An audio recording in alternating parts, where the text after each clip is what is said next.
So hey y'all, I'm back with another video. So tonight's video is yet again another Chioma Chats video podcast edition. So by the title, we're going to be talking about Lizzo. Yes, Lizzo. And this ongoing phenomenon where plus size black women in the entertainment industry eventually lose weight. We're going to get into fatphobia, branding, public perception, and basically what it means when the very image you marketed yourself on starts to shift. This is not about shaming anyone, but really asking why this keeps happening and what it tells us about the entertainment industry and the rest of us watching from the sidelines. Weight and body image in entertainment is such a layered, emotional, and complex topic, especially for black women. Historically, black women's bodies have been policed, hypersexualized, desexualized, or commodified depending on what society wanted to see it at the time. And for plus-size black women, they've often been reduced to stereotypes: the loud best friend, the comic relief, the mammy figure, rarely ever the love interest or the star or the fashion icon. These characters go all the way back to characters like Hattie McDaniel's Mammy and Gone with the Wind, and they still show up today in more subtle ways. So when a plus-size black woman like Lizzo enters the spotlight unapologetically, wearing bold outfits, demanding respect, and refusing to shrink herself, literally and figuratively, it changes everything people have been taught to think about what beauty and talent should look like. But once that woman starts to lose weight, it can definitely shift how people relate to her and what the industry allows her to be.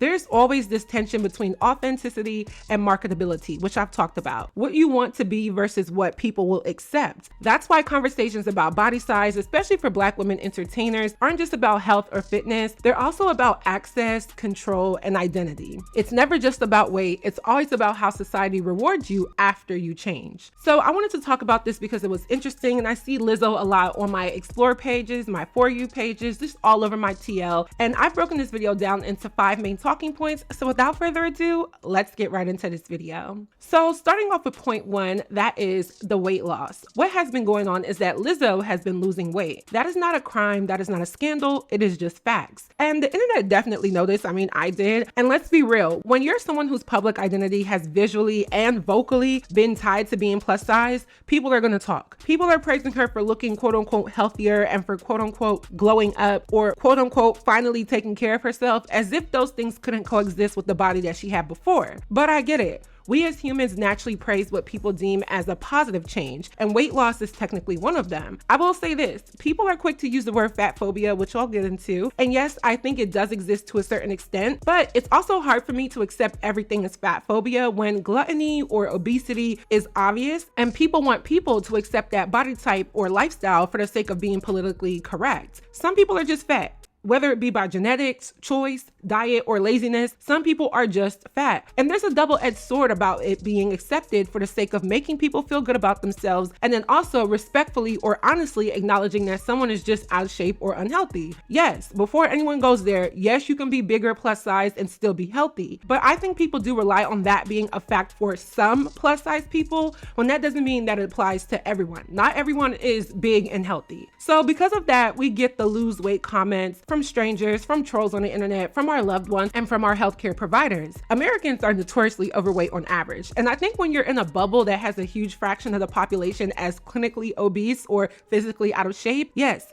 people try to relax the narrative so they feel better about something that could have negative effects on someone's health. So I think the weight loss we see from Lizzo is nuanced. It's a mix of her own personal goals to be healthier. It's a mix of society and social media telling her to slim down. It's a rebrand for her position as a music celebrity and moving into a different realm of that. It's a mix of it all. Now, there is a double standard that women face constantly, but even more so when you're black, fat, and visible. It's like society just can't comprehend someone existing joyfully in a body that they've been taught to hate. And for years, Lizzo was that rebel voice. She was dancing, performing, even twerking in thongs at Laker games like, yeah, I'm big, so what? But now the conversation has flipped and it's being framed like a victory story when just last year and before, people were calling her unhealthy, unworthy, or unserious. It feels like people only are willing to root for her now that she's shrinking and now that she's becoming more socially acceptable. Now, moving on to point number 2, let's talk about Lizzo's brand and the branding dilemma surrounding what she's doing. Lizzo built her image image around body positivity. Her music, her visuals, her interviews, everything centered around confidence, self-love, and proudly existing in a body that didn't conform to industry norms. She had a whole show on Amazon Prime called Watch Out for the Big Girls, where she recruited and empowered plus-size dancers, highlighting women who never get the spotlight. That show wasn't just entertainment, it actually was a movement, and I'm all for it. I never really struggled with being overweight. I was literally the polar opposite growing up, so it was interesting to see the other side. I think it was more than fair and also inspiring to see people live in their bodies and still accomplish goals through their talent. But I think once the scandal hit where Lizzo was being sued by her former dancers for workplace mistreatment, sexual mistreatment, and also fat shaming her own dancers, I could have that so Raven visioned this from a mile away. Something told me like, okay, I don't think she actually wants to be this size. I think she owned it at first because it was all she knew and where she was at. But once she was in that who's crowd,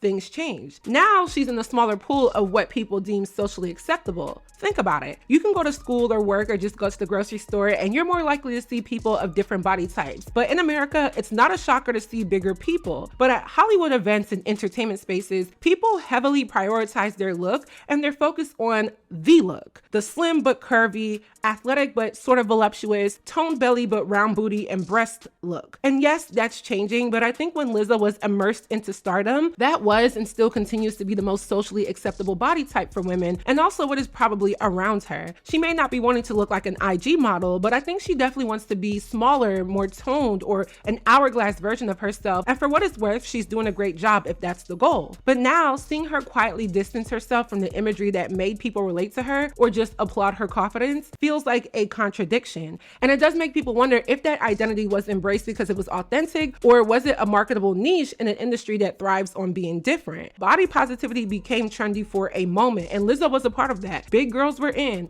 but only in specific curated ways. And if Lizzo is moving away from that image, it seems like she's not only shedding weight, but she's also shedding the very thing that made her stand out and unique. Now, my third point is the celebrity rebrand pattern, and I recently did a full-length video on this just because everyone is rebranding. There's a pattern here. There's almost a rite of passage for plus-size women in the industry where at some point they shed the weight. They start out being praised for being different, for challenging beauty norms, and then boom, they rebrand and slim down. Have y'all noticed that like every 5 to 10 years, the entertainment industry gives us a new plus-size it girl? Back in the late 80s and the early 90s, it was Queen Latifah, who was most known for her contributions to music, acting, and beauty. She was in the musical Chicago, which was like a breakout for her. And then also she was in the 1996 classic Set It Off. We still take our wigs down and say we have Set It Off braids that Queen Latifah rocked in that movie. Queen Latifah eventually slimmed down, and I wouldn't say it made her better or worse, but I think after she did, she had a different appeal. She became visibly slimmer, which landed her cover girl campaigns, romantic comedy roles,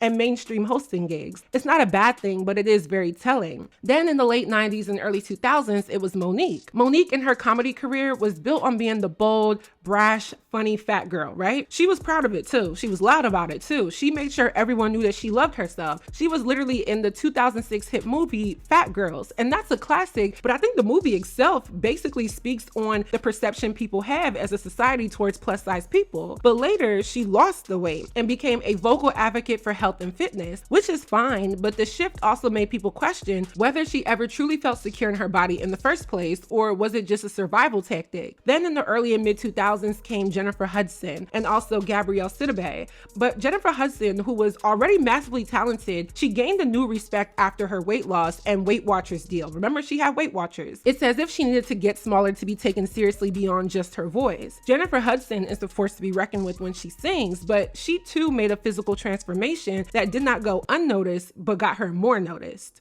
So these shifts and rebrands always come after the mainstream embraces them, and it feels like a trade-off. Talent first, conformity second. And that's what makes Lizzo's journey feel so similar and familiar. It's not just a personal choice if you ask me. It feels like a script that keeps getting recycled. Definitely pay attention. My fourth point talks about the F word, and no, not the cuss word or the slur, but fatphobia. I have a love-hate relationship with this word, but I do think fatphobia is everywhere, whether we like it or not. And when you're a celebrity, your body becomes a part of the conversation no matter what size you are. Even when people claim to support plus-size women, it often comes with a side of backhanded compliments. Oh, she's confident for her size, or she dresses so well despite her weight. It's always this subtle language that reminds you that society still sees fatness as a thing or an issue. And yes, it can be an issue. I can't leave that out to spare feelings because it very well can be a big problem. But I think fat phobia is a buzzword, a word that socially conditions those who are affected by it and not affected by it too. Those who are affected by it say that people just don't like them because they are fat, which can be true. And those who aren't affected by it say that the word exists because bigger people want to challenge people's criticism of their size. I say fat phobia may be a reach, but I think 100% the word fat shaming is definitely the word. I'm more inclined to use the word fat shaming because I think the word phobia and that aspect of phobia implies a fear or personal disdain,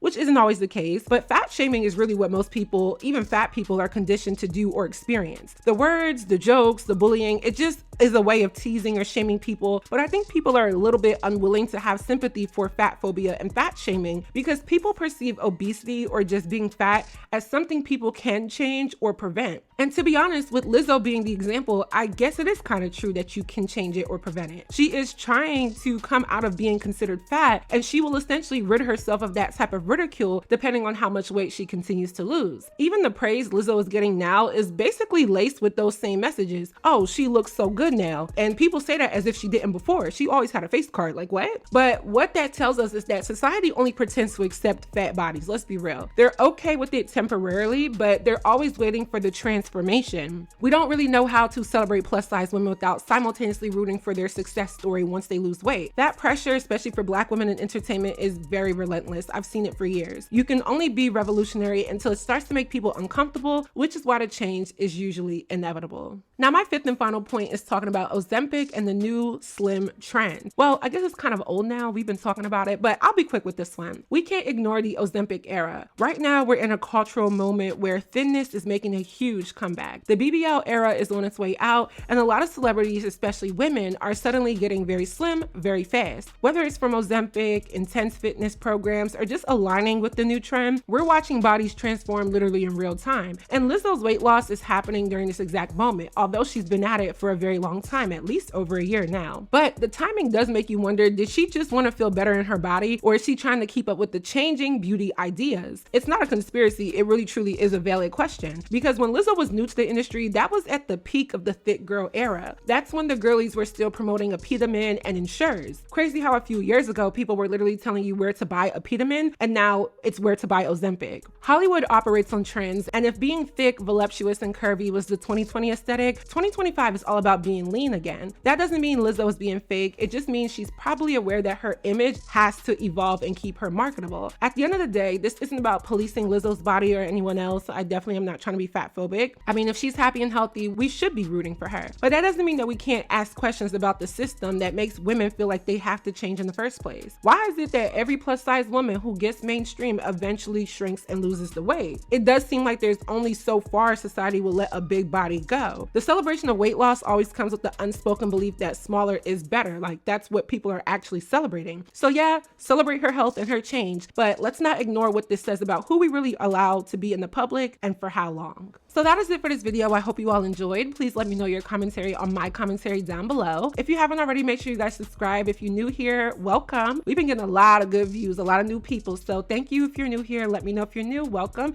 And to everybody else, welcome back. And as always, don't forget to follow me on all of my social media networks, and I will see y'all in my next video.